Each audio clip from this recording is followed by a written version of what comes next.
ప్రజలకు మంచి జరగాలంటే రాజకీయాలలో అధికార పార్టీ కన్నా ప్రతిపక్ష పార్టీదే ప్రధానమైన పాత్ర. ప్రజలకు ఏ కష్టం వచ్చినా, అధికార పార్టీ ఏ తప్పు చేసినా ప్రతిపక్ష పార్టీ ప్రజా సమస్యలపై లేవనెత్తాలి, ప్రజా సమస్యలపై ప్రభుత్వాన్ని నిలదీయాలి. ఇటువంటి పాత్ర ఎవరైతే కరెక్ట్గా పోషిస్తారో వాళ్ళనే మళ్ళీ అధికారంలోకి ప్రజలు ఆహ్వానిస్తారు. ప్రజా సమస్యలపై పోరాడడంలో ఏ పార్టీ అయితే సక్సెస్ అవుతుందో ఆ పార్టీని ప్రజలు అధికారంలోకి స్వాగతిస్తారు. అటువంటి లక్షణాలు రాష్ట్రంలో ఏ పార్టీకైనా ఉన్నాయా?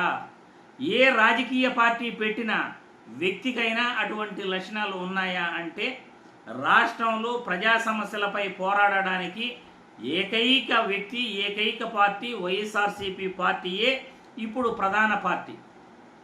ఎందుకంటే రాష్ట్రంలో 3 పార్టీలు ఉన్నాయి.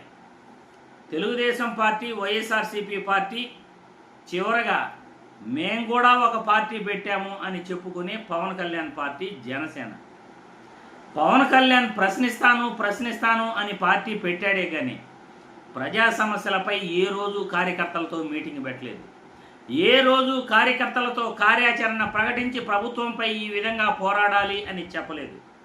ప్రజా సమస్యలపై మనం ప్రభుత్వాన్ని ఈ విధంగా ప్రశ్నించాలి, ఈ విధంగా ధర్నాలు చేయాలి, ఈ విధంగా ప్రజల వద్దకు వెళ్ళి ప్రజా సమస్యలను ప్రభుత్వాన్ని ఎండగడుతూ మనం ప్రజల వద్దకు వెళ్ళి ప్రతి ఒక్కరికి కూడా నిజాలు చెప్పాలి అని పవన్ కళ్యాణ్ ఏ రోజు కూడా అసలు పార్టీ పెట్టినప్పటి నుండి ఆ దిశగా ఆయన వెళ్ళలేదు. మళ్ళీ ఆయన నేను సీఎం కావాలి అంటాడు. కూటమి పార్టీలతో పొత్తు పెట్టుకుని డిప్యూటీ సీఎం అయితే అయిపోయాడు. పవన్ కళ్యాణ్ ఏదో చేస్తారు కదా అని జనాలంతా అనుకున్నారు. కానీ పవన్ కళ్యాణ్ చేసేది ఏమీ లేదు.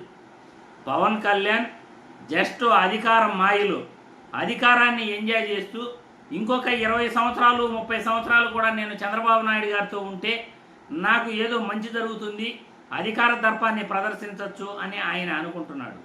కానీ రాజకీయాలలో నిజంగా ఒక ప్రతిపక్ష పార్టీకి ప్రజలు అవకాశం ఇస్తే, ప్రజలు ఒక రాజకీయ పార్టీని ప్రతిపక్షంలో కూర్చొని పెడితే అంతకన్నా అదృష్టం రాజకీయాలలో మరొకటి ఉండదు.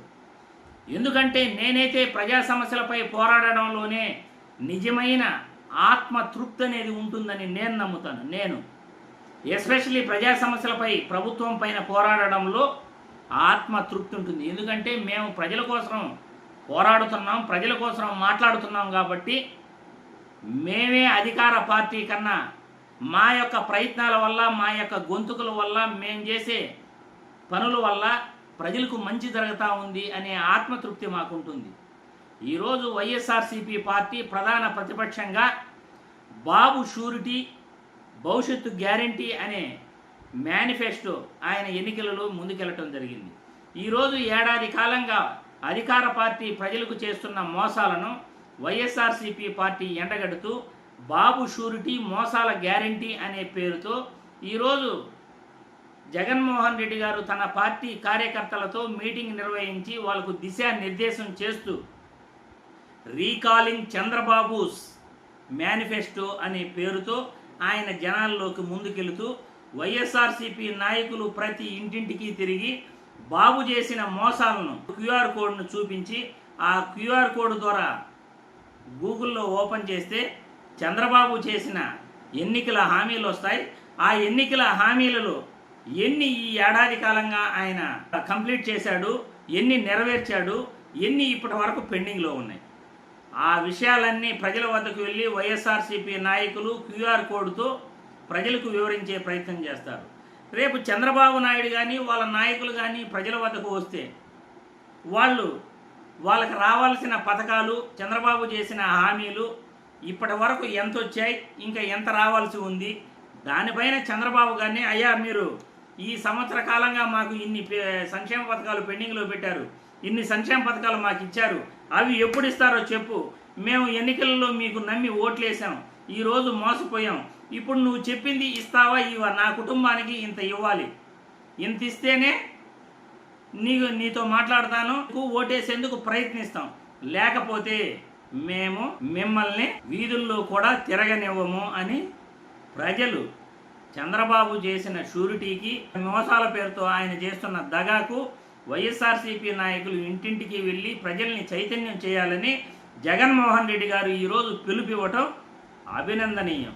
ఎందుకంటే అధికార పార్టీ పైన, అధికార పార్టీ చేసే తప్పులను ఎప్పటికప్పుడు ఎండగడుతూ ప్రజా సమస్యలపై పోరాడడంలో వైఎస్ఆర్సీపీ నాయకుడు జగన్మోహన్ రెడ్డి గారు సక్సెస్ అవుతున్నారు. ఆ దిశగా ఒక నాయకుడు వాళ్ళ నాయకుల్ని, వాళ్ళ కార్యకర్తల్ని ప్రజల్లోకి వెళ్ళమని దిశానిర్దేశం చేస్తున్నాడు.